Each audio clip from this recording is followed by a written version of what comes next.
تعود في اللقطة الماضية، يلحق بالكرة أندريا بيرلو. ديفيز خطير، ديفيز خطير، يا رب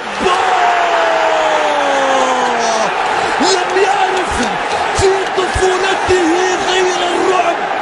لا تنتظر منه غير ذلك، غير ذلك. هو المرعب بهدف مرعب لفريق مرعب، لفريق يقدم كل شيء في الكالتشو الإيطالي.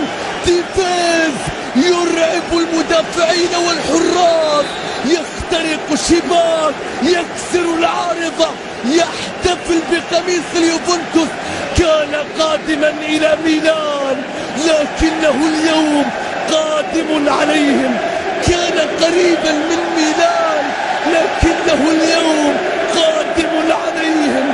أي تصويبة، أي قذيفة، أي صاروخ، أي رعب، أي تيفيز، أي سيد عجوز، أي يوفنتوس.